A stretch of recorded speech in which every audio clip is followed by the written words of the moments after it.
You know, dear ones, there are moments in life when you need to know the truth about people. The real truth, not the version they show you when they think you have something to offer them. I'm 73 years old, and I decided to conduct what you might call a social experiment. A test to see which of my 4 children actually loved me for me, and which ones only loved my money. I did something extreme. Something most people would think was crazy. I pretended to be completely broke.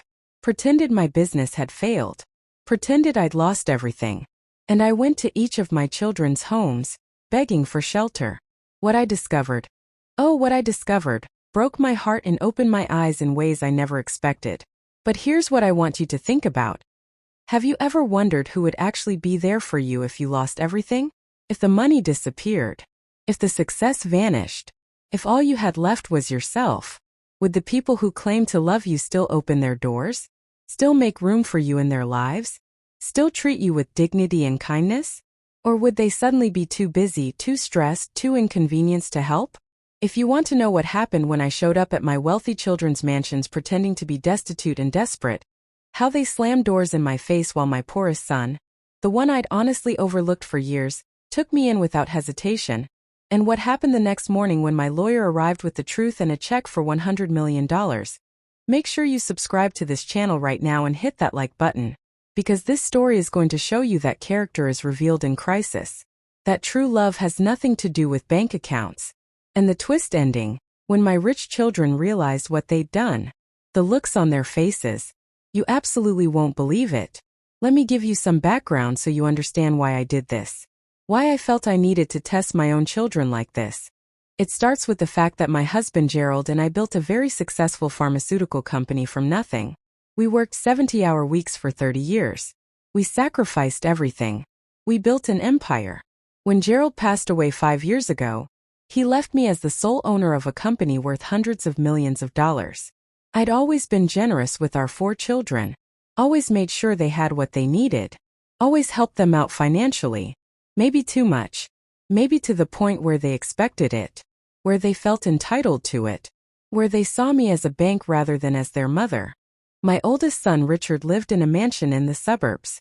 He was a corporate lawyer married to a woman named Patricia, who wore diamonds like they were costume jewelry. They had this lifestyle, this expensive showy lifestyle, funded partly by Richard's salary but mostly by the loans I'd given them over the years that were never paid back. Loans for the house, the cars, the country club membership. Every time I visited, Patricia would show me what they'd bought, what they were planning to buy, what they needed money for next. It was always presented as an investment, as something I should want to contribute to. And I did. I kept giving because I thought that's what good mothers did. Thought that helping your children meant never saying no. My second son Michael was a real estate developer. Also very wealthy. Also living in a beautiful home. He was married to a woman named Jennifer who, I'll be honest, I'd never particularly liked. She was cold, calculating, always assessing people's value in terms of what they could do for her. But Michael loved her, and she'd given me 2 grandchildren. So I tried to have a relationship with her, despite the fact that every conversation felt like a negotiation. Every interaction felt transactional. I'd helped them too. Invested in Michael's developments. Bailed him out when deals went bad. He'd always promised to pay me back. Always said the next deal would be the big one. But the paybacks never came. And the requests for more money never stopped. My daughter Susan was married to a hedge fund manager. Lived in a penthouse in the city. Spent her days shopping and lunching and posting on social media about her fabulous life. She'd been my baby girl. My princess. I'd spoiled her. I'll admit that. Spoiled her rotten. Given her everything she ever wanted. Paid for the wedding that cost more than most people's houses. She called me regularly. Always so sweet. Always saying, "I love you, Mom." But somehow those calls always ended with her mentioning something she needed. Something she wanted. Some expense that she couldn't quite cover. And could I please help out just this once? And I always did. Always transferred the money. Always enabled her lifestyle because I wanted her to be happy. Wanted her to have everything. Wanted to be the generous mother she deserved. And then there was my youngest son David. The poor teacher. The one who disappointed me, if I'm being brutally honest. The one who'd had the same opportunities as his siblings, the same education, the same advantages, but who'd chosen to be a high school English teacher, who lived in a tiny apartment with his wife Maria, who drove a 15-year-old car, who shopped at thrift stores and clipped coupons. I'd helped them less over the years. Not because I loved them less, but because I thought David had made his choice. Had chosen a modest life. Had chosen teaching over money. If he wanted to struggle financially, well, that was his decision. I'm ashamed now. Deeply ashamed of how I viewed David and Maria. Of how I dismissed their life as less valuable, less successful, less worthy of my attention and resources simply because they didn't have the material trappings my other children had. Started probably when Linda and Karen were teenagers. Started with the fact that Karen had always been the golden child. The successful one, the one who married rich and lived in the big house and sent her kids to the best schools. While Linda had married for love. Married a good man named Tom who worked construction. Who provided for his family but wasn't wealthy. And somehow in Karen's mind that made Linda less than. Made Linda's choices wrong. Made Linda's family worthy of contempt and mockery. Plan my test carefully. Very carefully. I worked with my attorney and my financial advisor to create a convincing story about business failure. About bad investments. About losing everything. I changed my appearance. Stopped wearing my jewelry. Bought cheap clothes from discount stores. Let my hair go gray without the expensive dye job. I looked the part, looked like a woman who'd fallen on hard times, who'd lost everything, who desperately needed help. Then I went to my children, one by one, to see who would take me in, who would help me when I had nothing left to offer them. I went to Richard and Patricia first. Showed up at their mansion on a rainy evening. Patricia answered the door in her silk loungewear. Her face when she saw me, the confusion, the distaste, it was immediate. I said, "Patricia, honey, I need to talk to Richard. Something terrible has happened. The business failed. I've lost everything. I've lost the house. And I need somewhere to stay just for a little while until I figure things out." I watched her face harden. Watched the calculation happen. Watched her decide in real time that a broke mother-in-law was not something she wanted in her perfect home. She called Richard to the door. I repeated my story. Made it convincing. Even managed some tears. Richard looked uncomfortable. Looked at Patricia. Looked back at me. He said, "Mom, this is really bad timing. We're renovating. We have contractors in and out. There's dust everywhere. We don't have room for you right now." He continued, "Maybe you could go to a shelter or something temporary. And once you're back on your feet, once you have income again, we can talk about how to help you." The way he said, "once you have income again," that told me everything. Told me that my value to my son was directly tied to my bank account. The guilt of that, the understanding that my silence had contributed to years of Sophie being made to feel less than, less valuable, less worthy, that ate at me. Especially after Sophie had come to me crying one day after school, telling me that her cousins, Karen's kids, had been saying mean things about her. Calling her poor. Calling her dirty. Calling her the charity case of the family. I'd held her and comforted her. But I hadn't done what I should have done, which was march over to Karen's house and tell her to control her children. To stop teaching them that wealth equals worth. To stop this toxic pattern before it destroyed my granddaughter's self-esteem completely. I said, "Richard, I'm your mother. I'm not asking for money. Just a bed. Just a roof over my head." Patricia actually laughed. "A bed," she said. "Our guest rooms are being renovated. We literally don't have space. And honestly, we're dealing with our own financial stress right now. The renovation is costing more than we budgeted. We can't take on another mouth to feed." Another mouth to feed. Like I was a stray dog. Richard didn't defend me. Didn't contradict her. Just nodded along. Then I swear this happened, Patricia closed the door. Just closed it while I was still standing there. Closed it in my face. I heard the lock click. Heard them walking away. Heard Patricia saying something about, "Thank God we didn't let her in, can you imagine?" I stood there in the rain, feeling more alone than I'd felt since Gerald died. I went to Michael and Jennifer's next. Thought maybe they'd be different. Maybe they'd remember all the money I'd invested in Michael's business. All the times I'd bailed them out. Jennifer answered the door. Her reaction was even worse than Patricia's. Her face showed actual disgust. When I explained my situation, she didn't even pretend to consider helping. She just said, "I'm sorry, but we can't help you. We have our own family to think about, our own children to protect. We can't bring someone with financial problems into our home. It sets a bad example for the kids, teaches them that failure is acceptable." She continued, "And honestly, how did you even let this happen? You had everything. You must have made terrible decisions to lose it all." She was lecturing me. My daughter-in-law was standing there lecturing me about financial responsibility while wearing a watch I'd helped pay for, while standing in a house I'd helped finance. Michael came to the door then. I thought maybe he'd override Jennifer. Maybe he'd show some loyalty, some love.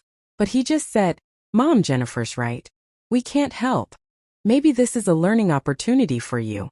Maybe you need to figure this out on your own. Build yourself back up. And we'll be here when you're successful again. When you're successful again. Not will help you get back on your feet. Not will support you through this. Come back when you're rich again and then we'll talk."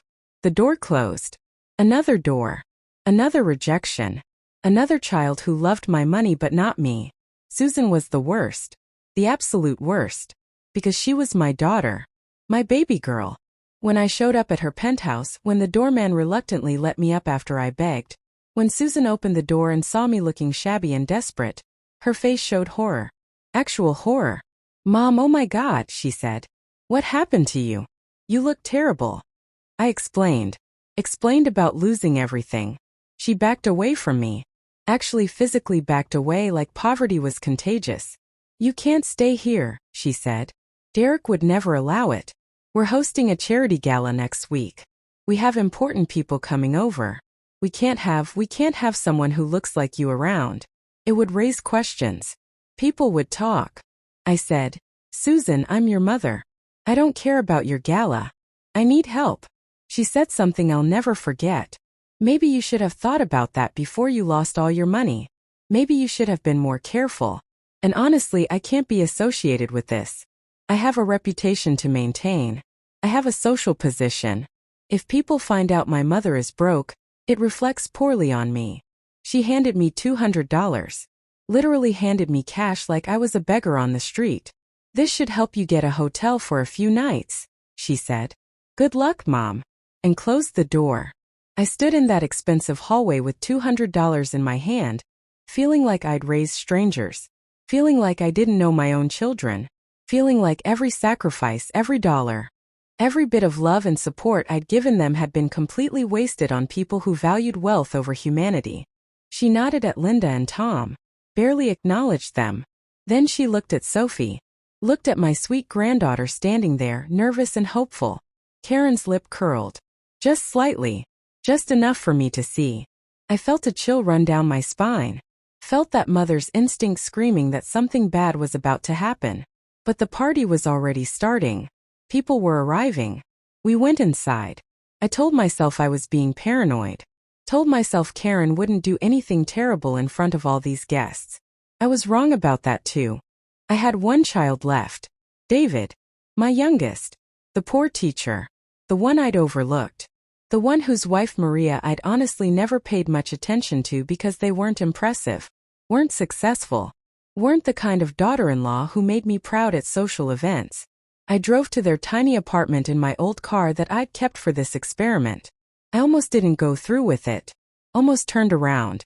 Because I'd been rejected 3 times already, and I didn't think I could handle a 4th rejection. Especially not from the son I'd helped the least. Who would have the most reason to turn me away. I knocked on their door. It was late. After 9 p.m., Maria answered, David's wife. The woman I'd barely spoken to at family gatherings. The woman I dismissed as unremarkable. When she saw me standing there, looking bedraggled and desperate, her face showed immediate concern. Genuine concern. Mom, she said. Oh my goodness, come in. Come in out of the cold. What's happened? Are you okay? She called me Mom. Something my actual daughters-in-law had stopped doing years ago. She pulled me inside. Sat me down. Wrapped a blanket around my shoulders. Before I'd even explained anything, she was making me tea. Asking if I was hungry. treating me like a human being who mattered rather than an inconvenience to be managed. David came out of the bedroom. He'd been grading papers. When he saw me, he rushed over. There was no calculation in his eyes. No assessment of what this would cost him. Just immediate love and concern. I told them my story. The same story I told the others. About losing everything. About being destitute. About needing help. David didn't hesitate. Didn't consult with Maria. Didn't make excuses. He just said, "Of course you'll stay here. We'll make it work. You can have our bedroom. Maria and I will sleep on the couch. It's not much, but it's yours for as long as you need it." I started to protest. Started to say I couldn't take their bed. I started to move toward Sophie. Started to position myself between my granddaughter and whatever Karen was about to do. But I wasn't fast enough. Wasn't close enough. Maria said, "Nonsense. You're family. You need rest. You need security. And we're going to provide that. We'll figure everything else out." I started crying. Actually crying. Because after 3 rejections, after 3 doors slammed in my face, here were 2 people who had the least to offer. Who were struggling themselves. Who lived paycheck to paycheck. And they were offering me everything they had without a second thought. That night, lying in their bed, I could hear them in the living room talking quietly. I heard David say, "We'll have to cut back on groceries. Maybe I can pick up some tutoring jobs. Maybe sell some things." Maria said, "I can sell my grandmother's ring. The one I was saving. It's worth a few $100s. That would help." David said, "No, not your grandmother's ring. I'll sell my wedding ring if we need to. We can get it back later when things are better. Right now Mom needs us, and we're going to be there for her no matter what it costs." Hearing that. Hearing my son offer to sell his wedding ring to feed me. Hearing this couple, who I'd dismissed and overlooked, planning to sacrifice their precious possessions to help me. I felt ashamed, deeply ashamed of how I judged them. How I'd valued my other children's wealth over David's character. How I'd missed what really mattered. The next morning, I woke up to the smell of breakfast. Maria had made pancakes. Real pancakes from scratch because they couldn't afford the expensive mix. David had laid out one of his work shirts for me, the nicest one he owned, because he thought I might need something clean to wear. They were so kind, so genuinely caring, treating me with dignity and respect even though they thought I was broke. Even though they thought I had nothing to offer them. That's when I knew with absolute certainty that these were the only 2 people in my family who actually loved me for me. Who valued me as a person rather than as a source of money. I decided right then that it was time to end the experiment. Time to reveal the truth. Time to make things right. I called my attorney. Told him to come to David's apartment immediately. Bring the documents. Bring the check. Bring everything. David and Maria looked confused. Looked worried. Probably thinking I was having some kind of breakdown. I just smiled and said, "Trust me. Something important is about to happen." Within an hour, there was a knock on the door. It was my attorney Bernard in his expensive suit, carrying his briefcase. The look on David and Maria's faces, the confusion, the concern. It was about to turn into something very different. Bernard came in. Nodded at me. I said, "David, Maria, I need to tell you something. I haven't been completely honest with you." I took a breath. I'm not actually broke. The business didn't fail. I didn't lose anything. This was a test. A test to see which of my children would help me when I had nothing to offer them.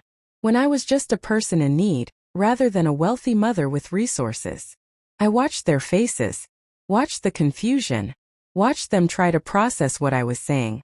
David said, "Mom, I don't understand. You mean you lied to us?" There was hurt there.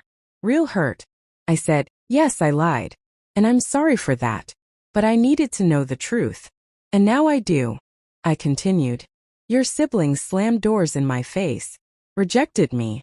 Told me to go to a shelter. But you took me in without hesitation. You offered me your bed. You were ready to sell your wedding ring to feed me." My voice caught. That showed me everything I needed to know about your character. Bernard opened his briefcase. Pulled out a document. He said, "Mrs. Peterson has instructed me to execute a new estate plan. One that reflects the true values of her family. He handed David an envelope. I said, "Open it, sweetheart." David opened it. Inside was a check. A check for $100 million. The look on his face, the absolute shock, the disbelief. "Mom," he said, his voice shaking. "This can't be real. This is more money than I've ever even imagined." Maria was crying. Actually crying. "We don't need this," she said. "We didn't help you for money. We helped you because we love you." That right there. That response. That was exactly why they deserved it. Exactly why I knew I was making the right decision. I explained it all then. The $100 million was part of a trust one was establishing. David and Maria were now the primary beneficiaries of my estate.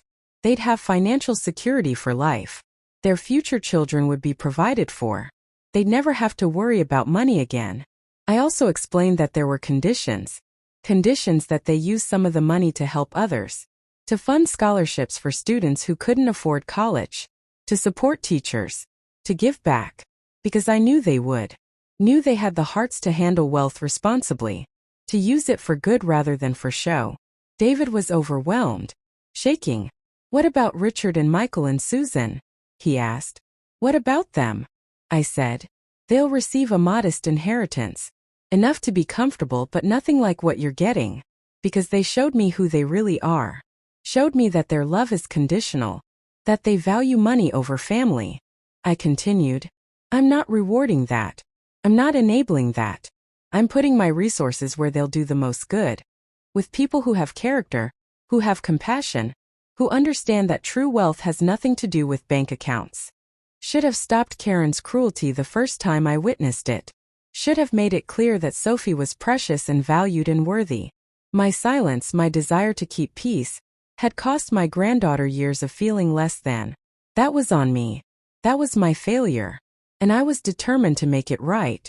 Bernard presented more documents. Documents that made it all legal. All official. As we were signing papers, as David and Maria were trying to process this complete transformation of their lives, there was loud knocking at the door. Aggressive knocking. When David opened it, there stood Richard and Patricia. Behind them, Michael and Jennifer. Behind them, Susan and Derek. They were all there. All of my wealthy children who'd rejected me the day before. Richard said, "We heard Bernard was here. We want to know what's going on. Why is Mom's attorney at your apartment?" I stood up. Walked to the door. "Oh, you're interested in me now," I said. "Funny how you couldn't find room for me yesterday, but you can show up today when you hear my attorney is involved." Patricia had the decency to look embarrassed. But Susan actually said, "Mom, you lied to us. You weren't really broke. You were testing us. That's manipulative." I laughed. Actually laughed. "I was testing you," I said. "And you all failed. Spectacularly failed. You slammed doors in my face. You told me to go to shelters. You said I was an inconvenience. You valued your reputations and your social standing over helping your mother when she needed you.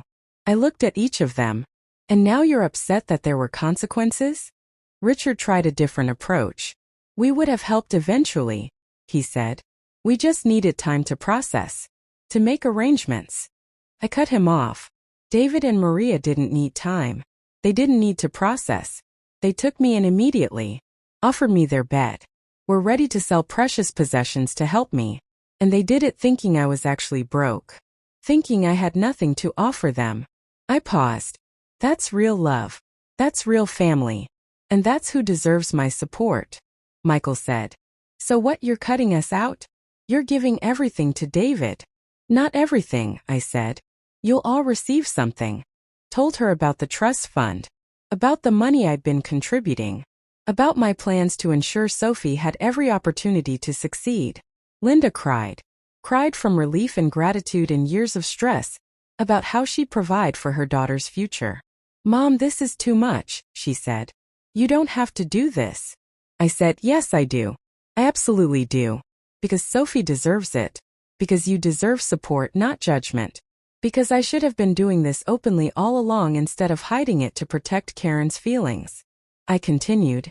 "I'm done protecting Karen. I'm done enabling her cruelty.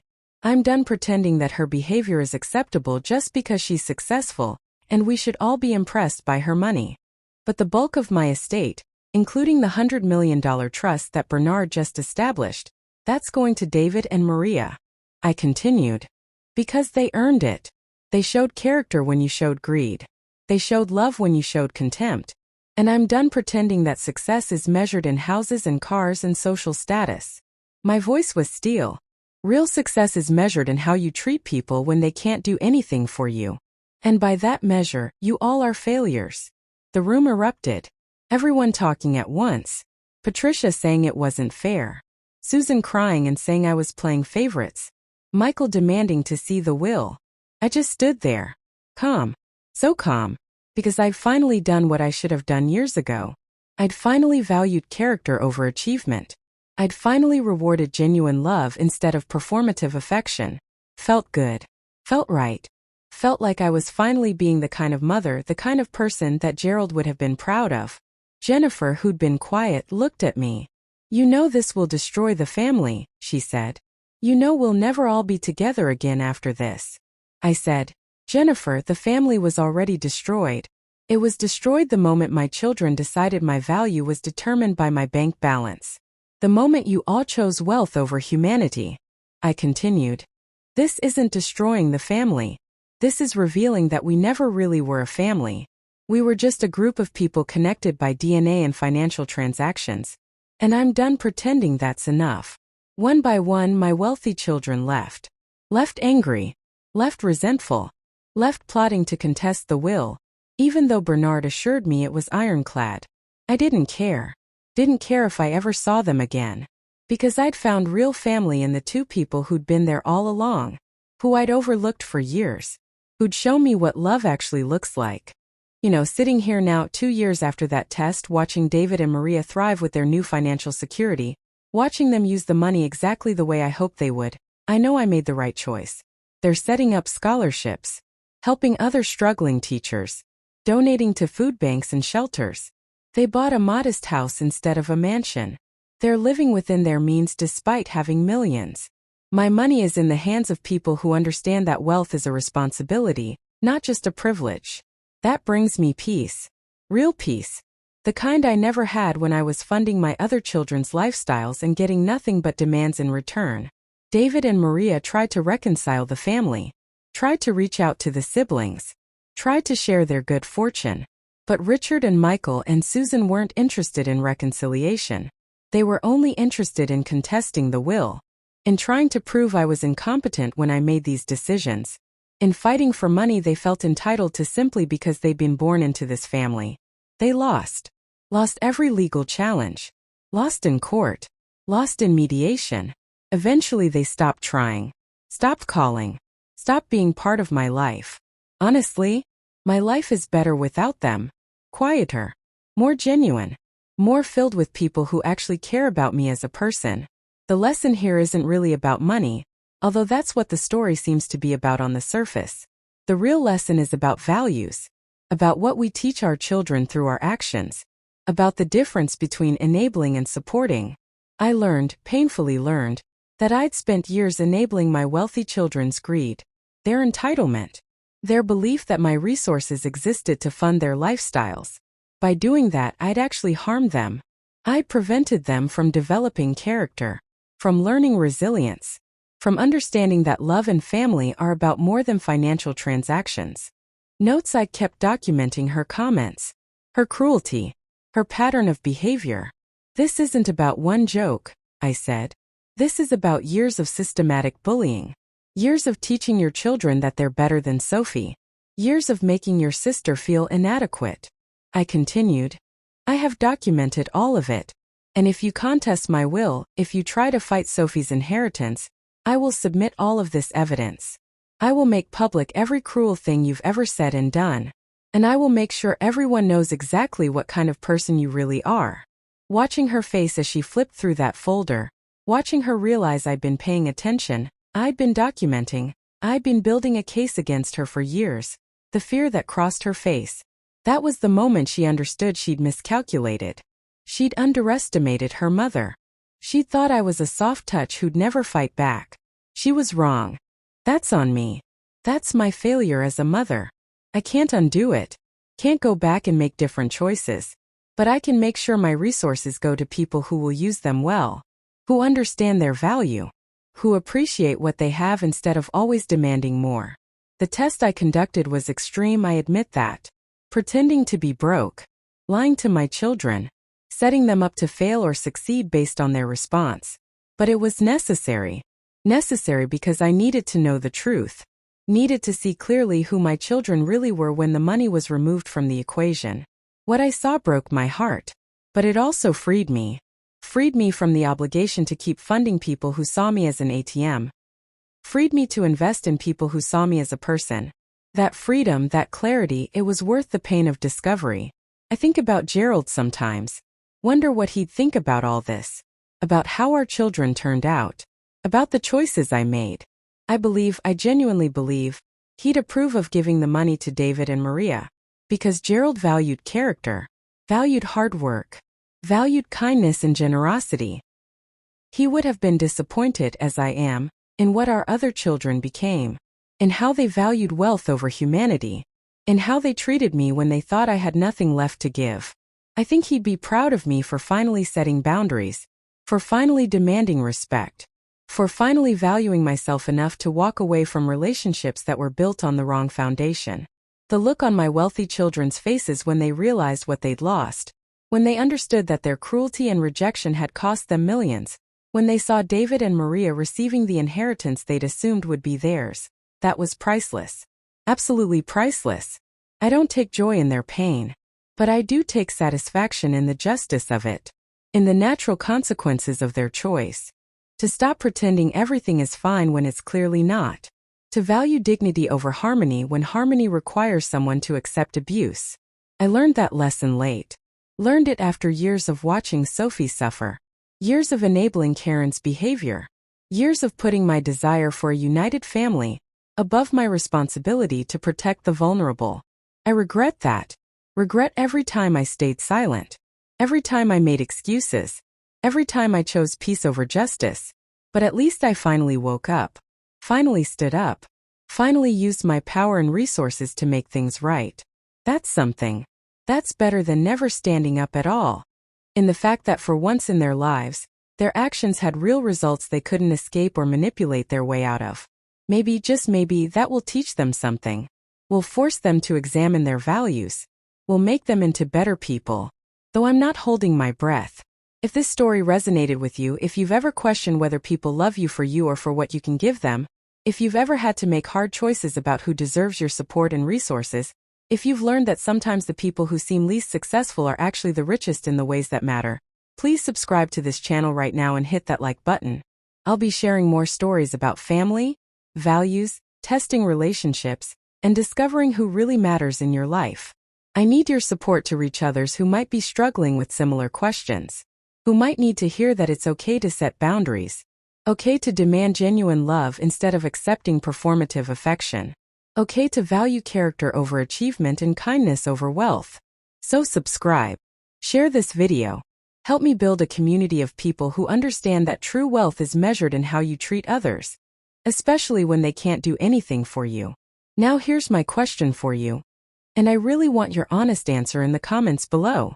If you had the resources to test your family like I did, to pretend you'd lost everything to see who would actually help you, would you do it? Or would you rather not know the truth because ignorance is easier than painful knowledge? And if you've ever been in a situation where you discovered someone only valued you for what you could provide, how did you handle it? Did you walk away? Or did you try to salvage the relationship? Tell me your story. Tell me if you think my test was justified or cruel. Tell me what you would have done with that $100 million. Because your experiences matter. Your wisdom matters. And together we can navigate these complicated questions about family and money and love, and what we owe each other. Thank you for watching, dear ones. Thank you for listening to this difficult story. And remember, your worth is not determined by your bank account. Real love doesn't come with conditions or price tags. Sometimes the most important thing you can do is walk away from people who only want you for what you have rather than who you are. If that means being alone, if that means losing relationships you thought mattered, that's still better than being used. Still better than living a lie. Still better than settling for transactional relationships when you deserve genuine connection. Finding even one or two people who love you authentically, like I found in David and Maria, that's worth more than all the money in the world. Protecting those relationships, investing in those people, that's the smartest thing you can do with whatever resources you have.